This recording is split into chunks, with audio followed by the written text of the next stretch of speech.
noches, sean todos bienvenidos a FETV Diario, una manera diferente de mantenerse informado. Les saluda Adaluz Sanjur, les doy la bienvenida y vamos a compartir con ustedes las informaciones para esta noche. Iniciamos y la ciudad hospitalaria fue visitada durante este fin de semana por las autoridades de salud. Se planea habilitar algunas zonas para la atención de pacientes con COVID-19. La Ciudad de la Salud es un proyecto hospitalario que lleva años de atraso en su proceso de construcción y entrega a la población panameña, pero en medio de la pandemia causada por el coronavirus, las autoridades de salud realizaron un recorrido por las instalaciones que se edifican en la Vía Centenario. El presidente de la Junta Directiva de la Caja del Seguro Social indicó que es necesario avanzar en la construcción de ese proyecto. Vamos a adecuar estas instalaciones y vamos a hacer todo lo que tengamos que hacer para terminar esta infraestructura y ponerla al servicio de la patria. Tenemos que investigar, lamentarnos de lo que no se hizo, pero avanzar. Por su parte, la ministra consejera de Salud, Eira Ruiz, mencionó que parte de las instalaciones se utilizarían para atender a pacientes con coronavirus. Para que en esta pandemia utilicemos algunas áreas de la ciudad de la salud en contingencia, como una urgencia médica, si es necesario. Cada día trabajamos en función de cubrir la necesidad de atención del pueblo panameño en este tiempo de pandemia.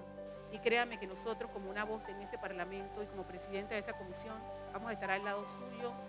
La Ciudad de la Salud debió ser entregada durante la pasada administración de gobierno del expresidente Juan Carlos Varela. Sin embargo, no fue así, ya que la obra se detuvo varios meses debido a supuestas irregularidades. La Ciudad de la Salud está ubicada en la Vía Centenario y podría ser una válvula de escape para desahogar el actual hacinamiento que existe en las instalaciones hospitalarias del país. Para FETV Diario, Ramsés Betancur. El Ministerio de Salud anunció este domingo la apertura de una nueva convocatoria con el fin de contratar médicos para frenar la pandemia de COVID-19 en el país, que suma más de 67,000 casos. El MINSA requiere de los servicios de médicos panameños idóneos, ya sea del sector privado o público, específicamente que sean médicos intensivistas o médicos internistas con experiencia en cuidados intensivos para realizar turnos o servicios profesionales con remuneración equivalente a turnos. Y avanzamos con más información. Las autoridades de coordinación provincial de la Caja del Seguro Social en Chiriquí recibieron insumos médicos para atender pacientes afectados por COVID. José Daniel Saldaña, director médico institucional en Chiriquí, destacó la importancia de entrega de estos insumos. De garantizarle a los colegas médicos que trabajan en la torre COVID, que es nuestra principal obligación, los insumos básicos, insumos que estamos mandando a los equipos de respuesta rápida, a los grupos de trazabilidad y por supuesto al Hospital Dionisio Arrocha y a las policlínicas donde en los cuartos de urgencia tenemos también el triage respiratorio. El Ministerio de Gobierno publicó en el portal de Panamá Compra los primeros avisos de convocatoria para la adquisición de equipos e insumos médicos para los 12 territorios indígenas del país como parte de la lucha contra el COVID-19. De acuerdo con la entidad, las solicitudes de cotización pública hasta el momento corresponden a compras de implementos para la atención directa de los pacientes, equipos para traslado y conservación de muestras, insumos de bioseguridad, útiles de aseo y limpieza, entre otros insumos sanitarios dirigidos a atender la crisis sanitaria. Y los residentes del corregimiento de Capellanía de Natá piden al Ministerio de Salud de Coclé que se pueda activar el subcentro de salud. Dimas Enrique Aranda con más detalles vía telefónica. Dimas, adelante. Buenas noches, compañeros y amigos televidentes de FETV Diario. Hoy residentes del corregimiento de Capellanía, distrito de Natá, en la provincia de Coclé, realizan una protesta frente a las instalaciones del subcentro de salud de este sector. Según los residentes, el subcentro de salud fue remodelado en la administración pasada y hasta la fecha no está brindando atención médica a sus moradores. Conversamos con un morador quien nos brinda más detalles. No hay apertura. Nosotros estamos exigiéndole al gobierno nacional, al presidente Laurentino Cortizo, que por favor póngase la mano en el corazón. Aquí hay ya 7 casos de coronavirus y nosotros exigimos ahorita mismo una atención primaria, una atención para todos los capellanos. Por favor, señor presidente, director, ministro de Salud, por favor, denos el apoyo. El centro de salud tenía que ser la apertura el 29 de agosto de 2019 y hasta la fecha no ha sido abierto. Yo no entiendo cómo es que la incapacidad de este gobierno, que tiene que gestionar para poder que los recursos le lleguen al Estado y los beneficios le lleguen a todos los capellanos. Por favor, señor presidente, estamos cansados de esperar. Esta protesta fue realizada como medida de presión hacia las autoridades del Ministerio de Salud en la provincia de Coclé. Además piden que se active la atención, ya que hay varios casos de COVID en este corregimiento y es de suma importancia que se pueda dar atención para el bien común de todos. Ellos indican que tienen que trasladarse para recibir atención médica al corregimiento de Pocrí de Aguadulce, por lo cual piden respuesta al MINSA en Coclé. Desde la provincia coclesana, Dimas Enrique Aranda, FTV Diario. Agradecemos a Dimas Enrique desde la provincia de Coclé con esta información y cambiamos de asunto. Surgen reacciones después que el alcalde capitalino José Luis Fábrega se encontrara en una playa del país incumpliendo la ley de cuarentena interpuesta por las autoridades. El alcalde capitalino José Luis Fábrega está en la mira de la tormenta, esto después de que se encontrara dando un supuesto paseo en una playa del país, por lo que han surgido reacciones sobre este tema. De acuerdo a la ministra consejera de Salud, Eira Ruiz, nadie está por encima de la ley y todos tenemos que cumplir. En el ejercicio de nuestra labor a veces podemos hacer cosas que no debemos, pero todo el mundo debe cumplir porque la ley, como dice el señor presidente, es para todos, desde el presidente de la República hasta el último panameño que se encuentra en el país.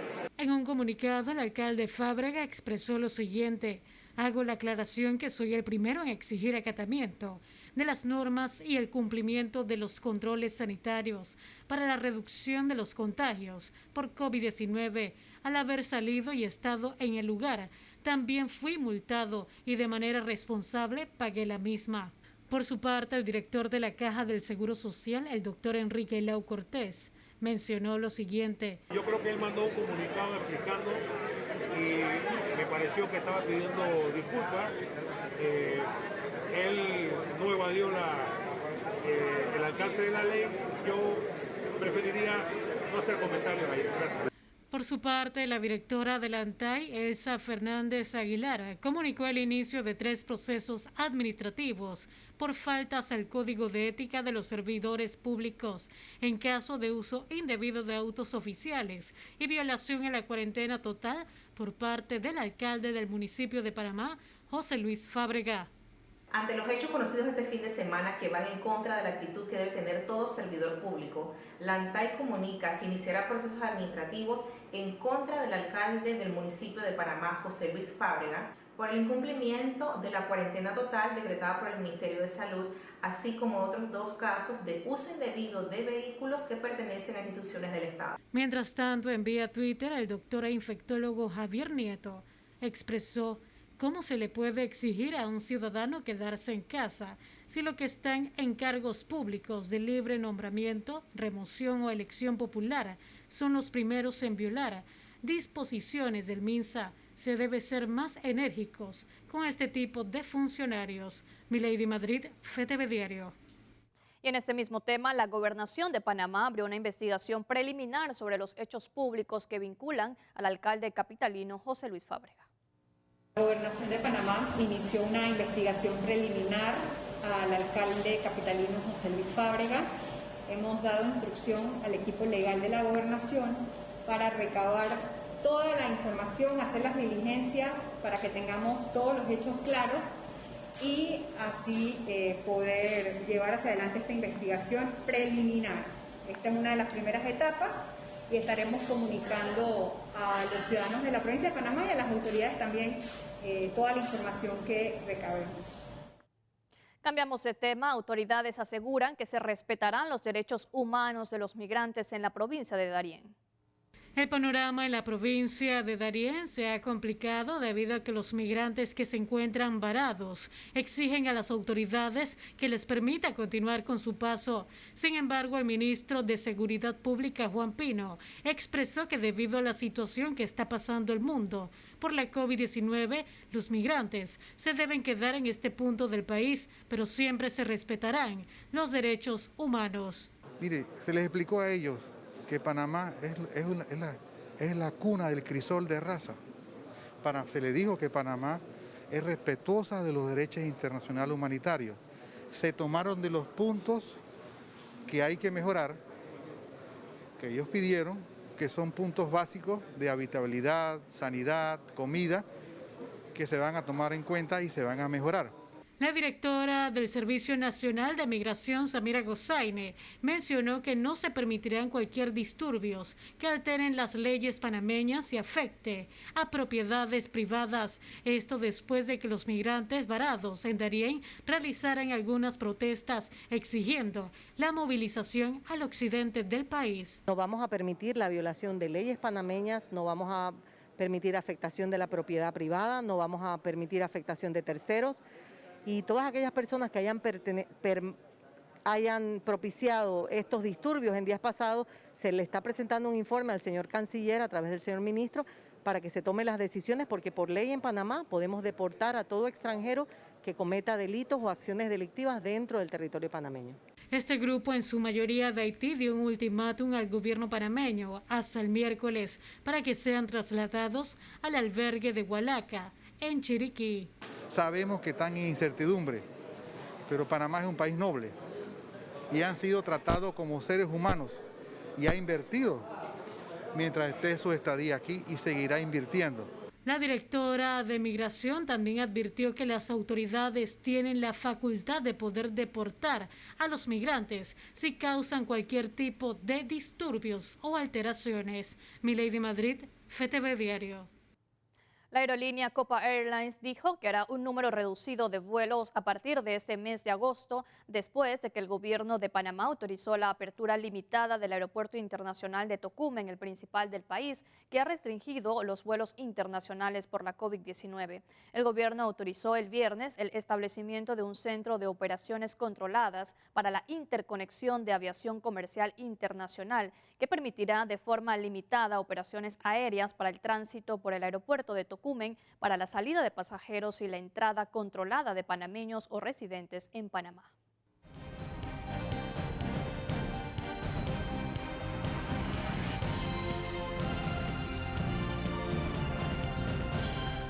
Buenas noches, amigos televidentes. Y bueno, llegó el 8º mes del año.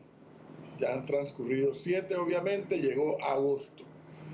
Y llegó en medio de una situación que nadie esperaba, como ha sido la pandemia. Yo sigo pensando, y con mucha preocupación, no sé ustedes, pero veo cómo siguen pasando los días, las semanas, los meses. El asunto de la pandemia se sigue apretando. Las cifras no terminan de bajar de una vez por todas. Pero al mismo tiempo el país tiene una decisión de fines de semana en cuarentena, o más que en cuarentena, nadie se puede mover fines de semana, seguimos con 3 días que pueden salir las señoras, 2 días pueden salir los señores, que si el número de cédula, pero a pesar de todas esas medidas, la estadística no se mueve. No se mueve a favor nuestro, pero sí a favor del coronavirus. Mientras eso sigue ocurriendo, la cifra o el movimiento, la estadística de la economía del país se sigue hundiendo. El coronavirus sigue y la economía baja. Y no se oye todavía decisiones importantes, fundamentales. Si bien es cierto, hoy tengo entendido, por ejemplo, la Caja de Ahorro y el Banco Nacional junto con AMPIME comienzan un proyecto para las microempresas, lo cual es muy bueno, pero yo me hice la pregunta, qué bueno que comience el proyecto para las microempresas, pero si estas microempresas comienzan a funcionar con estos préstamos que les va a facilitar ambos bancos estatales a través de AMPYME, si no hay mercado para funcionar, porque no se puede salir tales días. Yo no es que estoy abogando por abrir todo ya, no.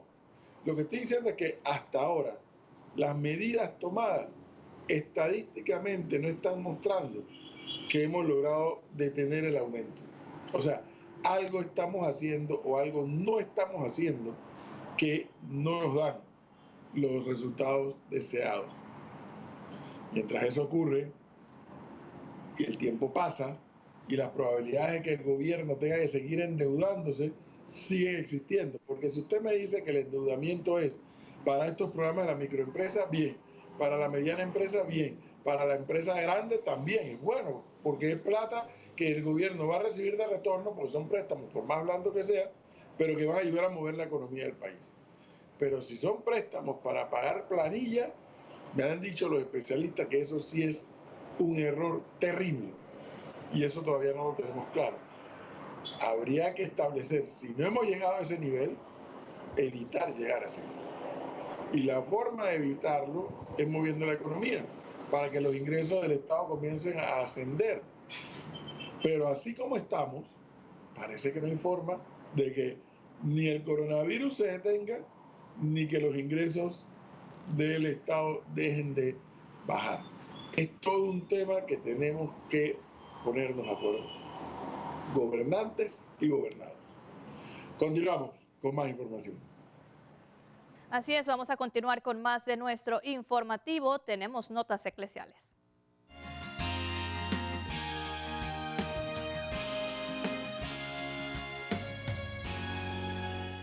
Y la misa del primer domingo de agosto fue dedicada a dar gracias por los 56 años de la primera transmisión de la misa televisada en nuestro país, con la presencia de representantes de las diversas televisoras de Panamá. Monseñor José Domingo Ulloa mencionó que también se cumplieron 51 años de transmitir de forma ininterrumpida la Santa Misa Dominical en cadena nacional, llevando la palabra a los enfermos, personas en cárceles y hospitales, y más en este tiempo de pandemia a cada familia que no puede asistir a la misa, ya que los templos permanecen cerrados por los altos índices de contagios del COVID-19.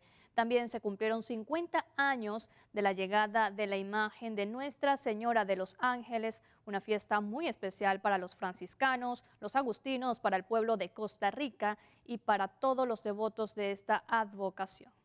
Naturalmente que la pandemia nos ha afectado a todos y ha evitado pues el que aquí se haga la celebración como se ha hecho especialmente durante los últimos años, con una gran feria familiar, con una procesión, con la Eucaristía solemne, pero eso no quiere decir que no hayamos celebrado con mucha fe y con mucha participación la novena por las redes sociales y hoy gracias a FTV esta Eucaristía también.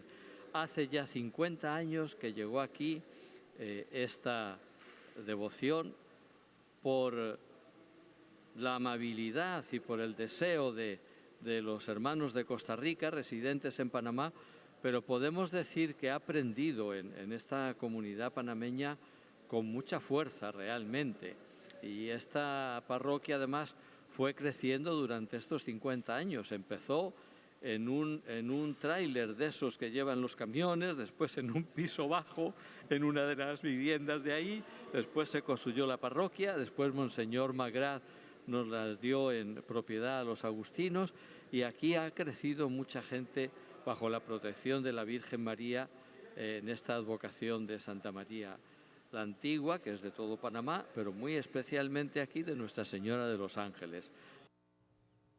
En Nicaragua, una persona ingresó a la capilla de la Catedral Metropolitana y arrojó una bomba, produciendo un incendio donde se encontraba la consagrada y venerada imagen de la sangre de Cristo y expuesto el Santísimo en el sagrario, según informó la Arquidiócesis de Managua en un comunicado. Ante este acto, el Papa Francisco este domingo en el rezo del Ángelus, luego de saludar a los peregrinos que se encontraban en la plaza de San Pedro, dirigió unas palabras al pueblo nicaragüense. Cari fratelli e sorelle. Queridos hermanos y hermanas, pienso en el pueblo de Nicaragua que sufre por el atentado a la Catedral de Managua, donde ha sido muy dañada, casi destruida, la imagen tan venerada de Cristo que ha acompañado y sostenido durante siglos la vida del pueblo fiel. La vida del pueblo fedele. Queridos hermanos nicaragüenses, estoy cerca de ustedes y rezo por ustedes. E prego per voi. En otro asunto, el Papa Francisco hizo llegar un mensaje a los jóvenes que participan en el Festival de la Juventud en Medjugorje. El Papa ha enviado un mensaje a los jóvenes que participan en el encuentro anual de oración en Medjugorje. Este año tiene como lema Venid y veréis. Francisco les dice que la palabra ven, además de indicar un movimiento físico, tiene un sentido más profundo y espiritual. Indica un itinerario de fe cuyo propósito es ver para encontrar sentido a la propia existencia. El Papa pide a los jóvenes que no se dejen llevar por el relativismo y la cultura de lo provisional e inmediato. Francisco los anima a no tener miedo y a buscar, confiar y dar testimonio. Además, les presenta a la Virgen María como el gran modelo de la Iglesia con un corazón joven. El encuentro tiene lugar en Medjugorje, donde el Vaticano estudia una serie de posibles apariciones de la Virgen. En 2019, Francisco autorizó que se puedan realizar peregrinajes hasta allí. Gente que va allí y se convierte. Gente que va allí y se convierte, gente que encuentra a Dios, que cambia de vida. Y para esto no hay una varita mágica. Y este hecho espiritual y pastoral no se puede negar. Todo comenzó en esta aldea en el corazón de la ex Yugoslavia comunista. El 24 de junio de 1981, 6 jóvenes vieron por primera vez a una mujer que les llamaba y que se identificó como la Virgen María, Reina de la Paz, y lleva un mensaje de reconciliación y perdón. Y en otro asunto, según el periodista y también biógrafo de Benedicto XVI, el Papa emérito se encuentra delicado de salud. El periodista Peter Sigwald, quien está considerado el biógrafo de Benedicto XVI, visitó recientemente al Papa emérito en el monasterio Mater Ecclesiae para presentarle su biografía. De acuerdo con el escritor, el estado de salud del pontífice emérito habría empeorado en las últimas semanas debido a un herpes zóster, una infección que le está atacando la piel del rostro y que además provoca fiebre y picor. Según Sigwald, Benedicto XVI, de 93 años, está extremadamente frágil y casi sin voz, aunque parece que durante su encuentro estaba bien de ánimo e incluso llegó a decir que si recupera las fuerzas, volverá a retomar la pluma. Peter Sigwald también habría dado más detalles no solo de lo concerniente a la salud del Papa emérito. Según el periodista, Benedicto XVI tendría ya redactado su testamento y habría incluso elegido dónde reposarán sus restos mortales: la antigua tumba de San Juan Pablo II en la cripta de la Basílica de San Pedro. Una elección motivada, según el diario alemán, por lo cercano que sintió siempre a su predecesor. La muerte de su hermano George el pasado 1 de julio ha sido un duro golpe para Joseph Ratzinger. Pese a sus 93 años y su debilidad, Benedicto XVI no dudó en viajar a Alemania el 18 de junio para acudir al lecho de muerte de quien para él ha sido más que un hermano. Bien, y para hablarnos de este y otros asuntos se encuentra con nosotros el padre Francisco Verar en el Enfoque Pastoral.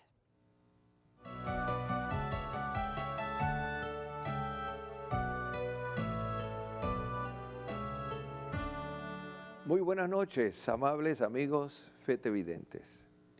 Primero que todo, quiero agradecerles desde aquí, desde los estudios de FTV, Canal de la Misericordia, la muestra de cariño, de caridad que ustedes demuestran en este canal, dando sus aportes para que FTV, no obstante la realidad económica cruda, difícil que estamos pasando, podamos continuar con nuestra misión evangelizadora. Gracias a todos y no olviden cada mes o cada semana, en medio de sus posibilidades, hacer llegar sus donativos a FTV.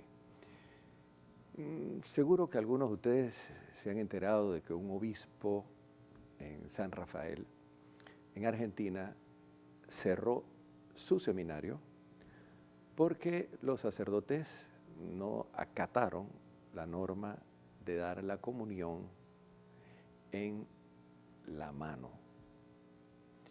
Y han salido en cantidades de noticias y comentarios a favor o en contra del obispo. El obispo hizo su declaración, como también la Conferencia Episcopal de Argentina. La verdad que frente a todo este panorama, al parecer, están pidiendo incluso la intervención del Santo Padre ante esta situación. Esto es lo que sale en los medios católicos. La verdad es que no sabemos si detrás de esa disposición del señor obispo puede haber otras razones. Lo cierto es que es un seminario prestigioso y que muchas vocaciones ha dado a Argentina, y el Santo Padre no está en oscuridad frente a lo que está pasando. Lo que sí llama la atención que dentro de la Iglesia estas cosas se aprovechen para crear una división entre grupos tradicionales o rigurosos y grupos liberales. Yo pienso una opinión, que esto no debió trascender, pero como estamos en tiempos en que todo se filma, que sale en las redes, y salieron más de 500 personas de rodillas frente al seminario apoyando a los sacerdotes, obviamente ya todo sale a la palestra. Puede darse el caso de que el obispo cometió una falta y que tendrá que intervenir la Santa Sede. Un obispo puede cometer una falta y de hecho se dio un caso en África en que se nombró un obispo en una diócesis y los sacerdotes unánimemente dijeron: nosotros no aceptamos a este obispo nuevo. Y el Papa inclusive le pidió a todos los sacerdotes por obediencia que lo aceptaran y ellos no lo aceptaron. La cosa siguió así y con el tiempo el Papa trasladó a este obispo, y la razón era porque este obispo que había sido designado para esta diócesis era de una tribu adversa a la tradición de esa diócesis. Bueno, yo creo que ante esto de que se cierra un seminario por esta razón, yo pienso que, miren, objetivamente, en esto la Iglesia ha sido clara, y los documentos de la Iglesia, todos esos grupos que citan documentos de la Iglesia, los documentos de la Iglesia son claros, independientemente de la pandemia. Nada impide que un laico pueda recibir la comunión en la mano. Mi opinión personal es preferible que la reciban en la boca, pero los documentos de la Iglesia son claros y una persona no la va a hacer más santa o más pecadora donde recibe la Eucaristía. Y yo pienso que esto no debe ser motivo tampoco para posiciones, ¿verdad?, extremistas. Queridos hermanos, hay cosas más importantes en este momento en la Iglesia que tenemos que enfrentar todos, y sobre todo el llamado a la santidad que Jesucristo nos hace a todos. Esto está en manos de la Santa Sede y vamos a ver al final qué va a ocurrir, así es que con calma. La Iglesia es madre y es maestra, y la Iglesia en su momento sabrá lo que tiene que hacer, incluso con la intervención del Papa Francisco si es necesario.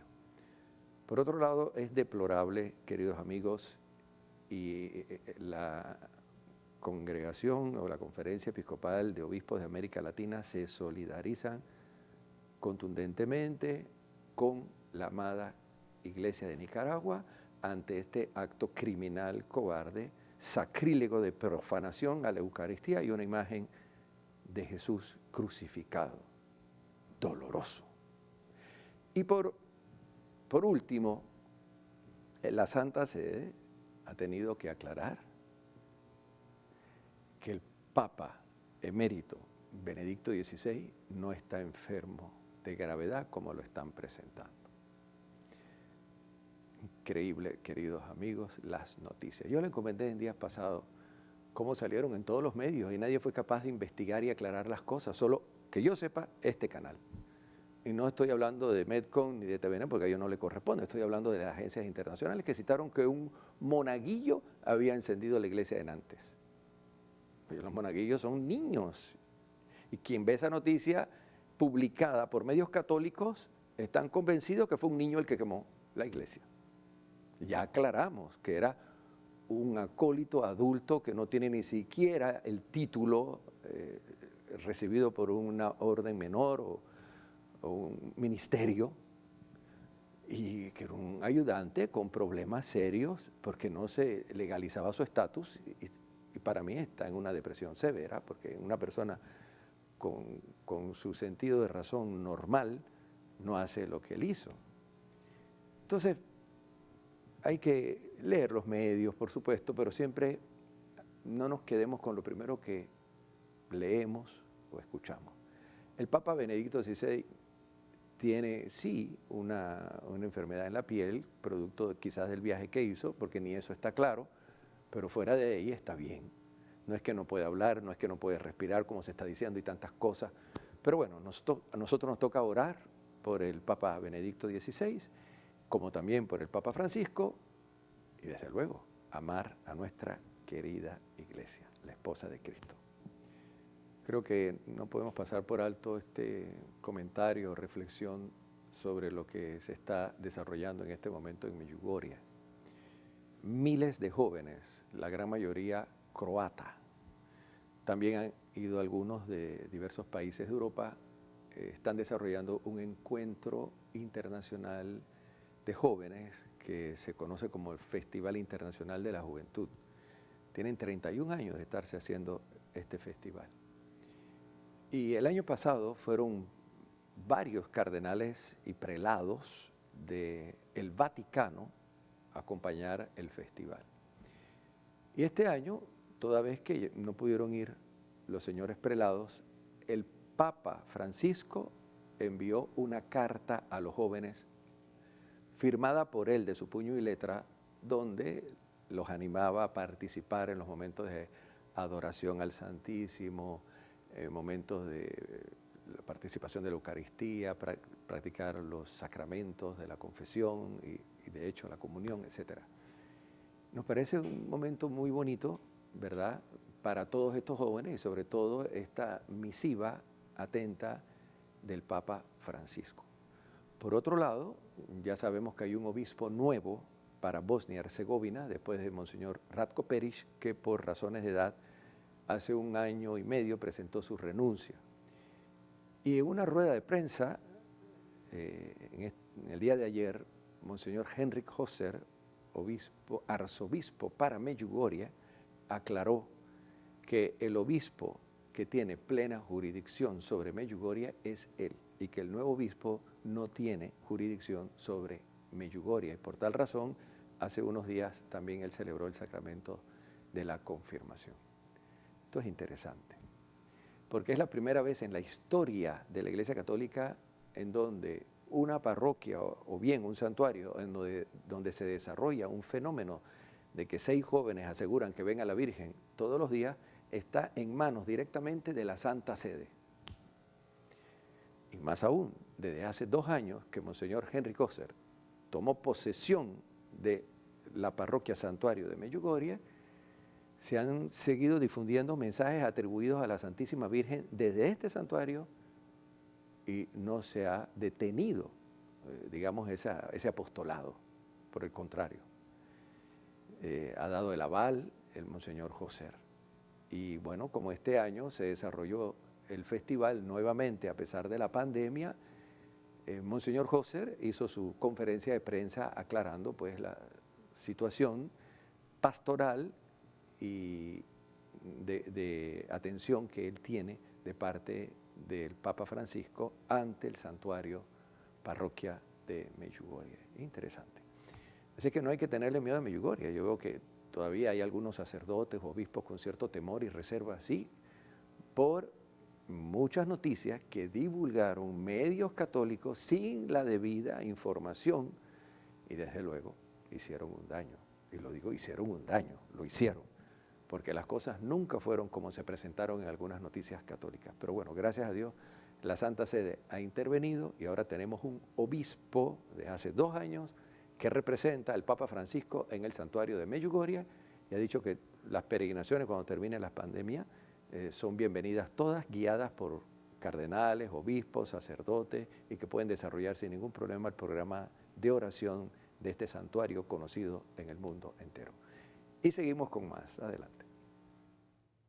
Agradecemos al Padre Francisco Verar por este enfoque pastoral. Vamos a hacer una pausa y ya regresamos con FETV Diario.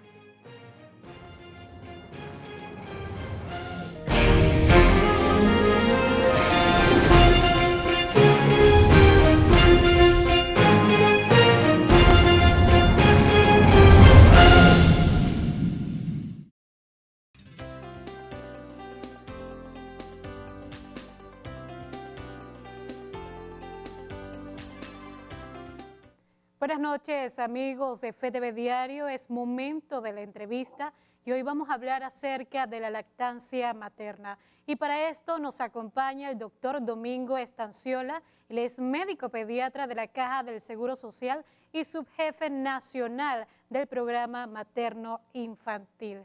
Doctor Estanciola, buenas noches. Buenas noches, ¿qué tal? ¿Cómo están? Muy bien, agradecidos porque nos acompañen esta noche. Vamos a hablar acerca de la importancia de la lactancia materna, principalmente para estas madres que tienen algún tipo de duda. Bien, primero que nada, gracias por la invitación que nos están haciendo. Esta semana es muy importante el tema de la lactancia materna porque a nivel mundial se está celebrando la Semana de la Lactancia Materna, que tiene el propósito de fomentar la lactancia materna en la población. Este año ya hay una ley, la ley 135 de marzo de 2020, que declara oficialmente como esta semana, la semana para el fomento de la lactancia materna. ¿Y por qué es tan importante? Bien, hay muchas cosas que podemos hablar acerca de la importancia de la lactancia materna. Están los beneficios para el bebé, para la mamá, para la familia y la comunidad. Si habláramos de los beneficios del bebé, ahí hay muchísimas cosas que están desde la protección de enfermedades, de infecciones. Está lo que es el estímulo que eso ofrece para el desarrollo neurológico, el desarrollo de sus facultades mentales, y para que él tenga un desarrollo apropiado en la vida, que es tan importante que estas cosas, el momento oportuno para que se den es justo en las primeras etapas de la vida, durante la infancia temprana.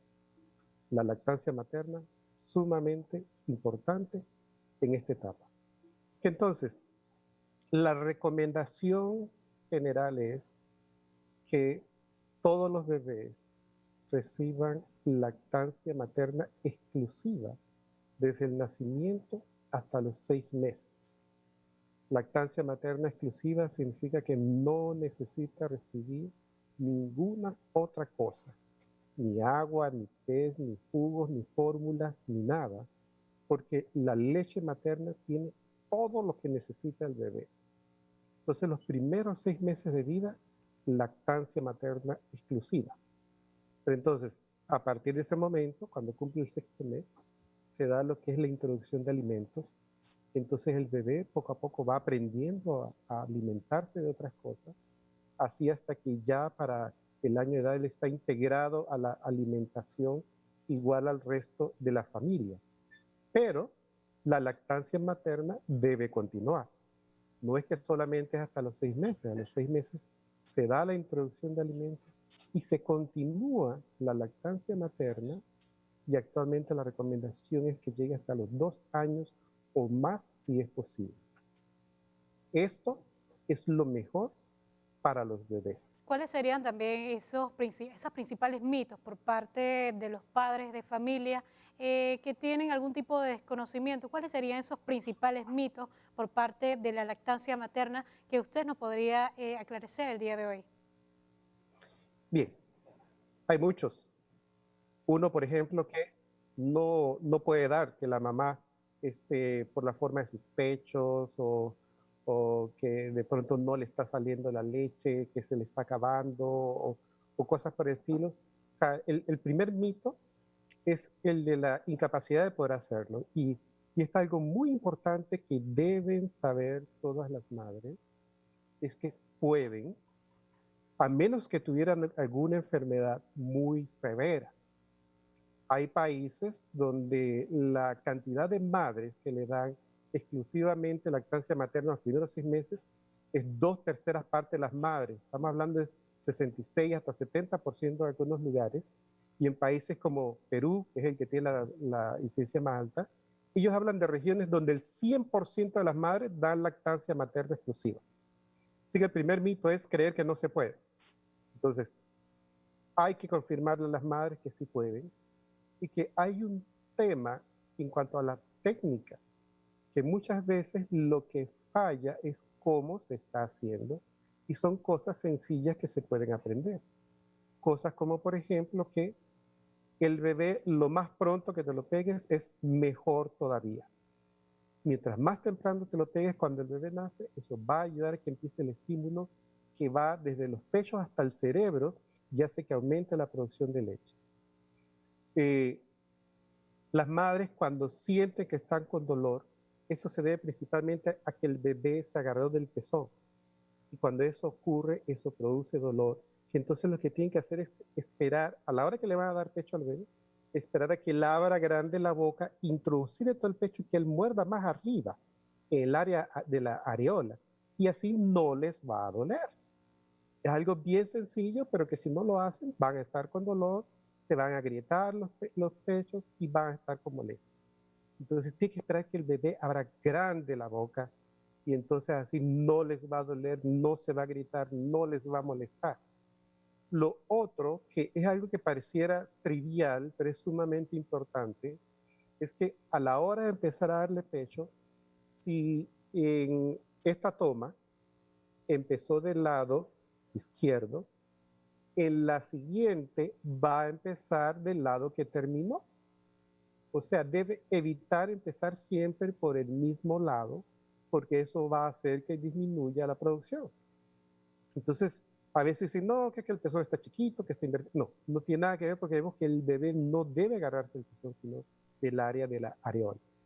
Entonces, todas las madres pueden, a menos que tengan una condición severa o el bebé sea el que tenga una condición severa, que de hecho los bebés cuando quedan hospitalizados se ha visto que es importante que se les dé lactancia materna y por eso se recomienda que las madres vayan, se ordeñen, se guarden la leche para que se les pueda ofrecer a los bebitos que están enfermitos y que ya están empezando a recibir alimentación. Entonces, el primer mito tiene que ir por ese lado, que es esa sensación que a veces tiene que no les alcanza. En cuanto a la calidad, esta es la mejor leche del mundo. Ninguna fórmula se le acerca a eso. La leche materna es algo tan especial que las madres pueden notar que la primera que sale tiene un color diferente a la que sale los días siguientes. Y eso se debe a que esta, por decirlo así, es como más concentrada, tiene un mayor contenido nutricional, porque el bebé como está pequeño come menos. Entonces esto le da justo lo que él necesita. Y así es en las diferentes etapas de la vida, que mientras le está dando lactancia al bebé, esa leche va a estar adecuada a sus necesidades. Ya para finalizar, doctora, vamos a hablar acerca de esas donaciones que necesitan o que está recibiendo la Caja del Seguro Social de leche, que se han pausado también debido a la pandemia. ¿Cómo avanza este tema? Bien, como te mencioné hace un momento, hay bebés que requieren estar hospitalizados por alguna condición al nacer. Y la mejor alimentación para ellos es la leche materna. Entonces, en algunas ocasiones, la misma condición que lleva a que el bebé esté hospitalizado son condiciones que afectan a la madre y las madres por alguna razón no pueden ofrecerle su leche a estos bebés. Es por esta razón que en hospitales como el Complejo Hospitalario Metropolitano de la Caja de Seguro Social había un banco de leche. Con la pandemia fue necesario movilizarlo. Se trasladó al Hospital Irma de Lourdes San Etatus de la 24 de diciembre y allí ya está funcionando el banco de leche. El banco de leche, ¿qué es lo que hace? Es igual que un banco de sangre donde se reciben las donaciones de leche materna Estas son pasteurizadas y son ofrecidas a los bebés que están hospitalizados. Hay un número de teléfono al que se puede comunicar, que se los voy a compartir. El 6354-9162. 6354-9162. Ese es el banco de leche humana que está en el hospital de la 24 de diciembre. Entonces, la madre que esté interesada se comunica allí. Puede hacerlo por WhatsApp, puede escribir o puede llamar también. Entonces, ya saben, las madres que estén interesadas pueden hacerlo. Comuníquense al teléfono que les di hace un momento y con todo gusto allí se les explicará todo lo que hay que hacer. No es complicado realmente. Así es. Bien, agradecemos al doctor Domingo Estanciola, médico pediatra de la Caja del Seguro Social, por brindarnos valiosa información con respecto a la leche materna, y si usted desea donar, ya sabe dónde se puede contactar. Nosotros continuamos con más información en FTV Diario.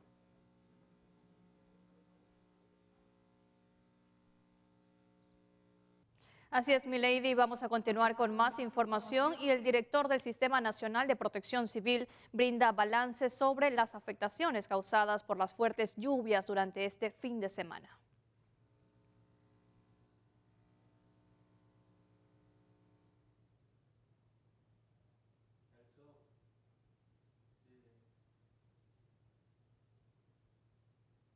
Estamos en la provincia de Panamá Oeste atendiendo algunas situaciones de emergencia que se dieron producto de las lluvias acompañadas de fuertes vientos en estos sectores. Las afectaciones que el Sistema Nacional de Protección Civil atendió fueron 4 residencias por desprendimiento de techos, tanto en Alto de San Francisco como en Guadalupe. De igual forma, pudimos atender también 4 caídas de árboles sobre residencias, 2 caídas de árboles sobre tendido eléctrico, 1 caída de árboles sobre vía y 1 caída de árboles sobre un auto.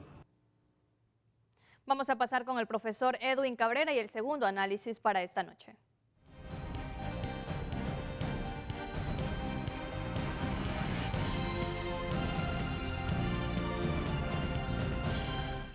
De regreso, amigos televidentes. Como decía en el bloque anterior, tenemos que estar de acuerdo gobernantes y gobernados para poder salir de la situación que tenemos, el coronavirus por un lado, la economía por el otro. Este fin de semana, Monseñor José Domingo Ulloa articuló una homilía que es digna de haberla escuchado, de leerla y de reflexionarla.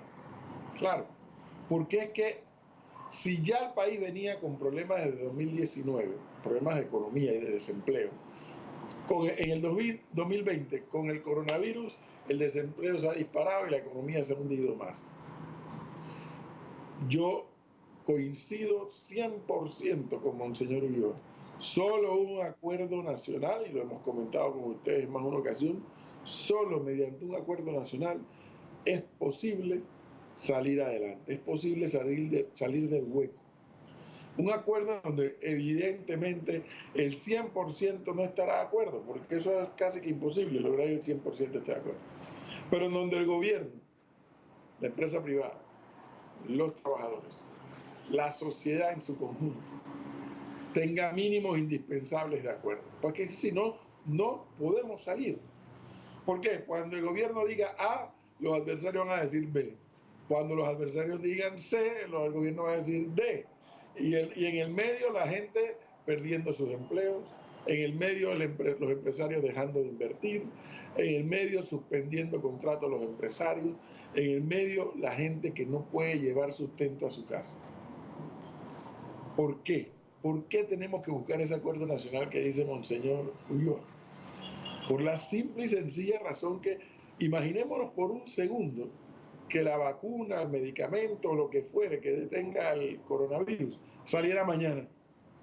Lo que no podemos hacer es pasado mañana comenzar a discutir qué tipo de acuerdos vamos a hacer. No, creo que de toda crisis hay una oportunidad. Y en medio de esta crisis de la pandemia, en medio de esta crisis de la desaceleración terrible de los ingresos del Estado, es el momento para llegar a esos acuerdos, para que cuando se dé la solución al problema de salud, ya tengamos todos nosotros los panameños los pactos necesarios para comenzar a darle vuelta a la rueda de la economía. Si esperamos a que esto termine y si nos agotamos en discusiones infinitas que lo que van a producir es parálisis por análisis, no veo esto bien, y lo que sí va a ocurrir es que los vecinos de la región podrían sacarle beneficio a esa parálisis por análisis. Ojo con eso, nos corresponde a nosotros, los gobernados, miembros de esta sociedad, pedir, exigir, reclamar a los gobernantes, a los partidos políticos, a los sindicatos, a todo lo que son las organizaciones de este país, que se pongan de acuerdo en mínimos indispensables para que la economía de este país se mueva lo más pronto posible, detener el desempleo y tratar de avanzar. Continuamos con más información. Agradecemos al profesor Edwin Cabrera por este segundo análisis. Amigos, de esta manera hemos llegado a la parte final de FTV Diario. Gracias por informarse con nosotros. Sigue en sintonía de FTV, el canal de la misericordia.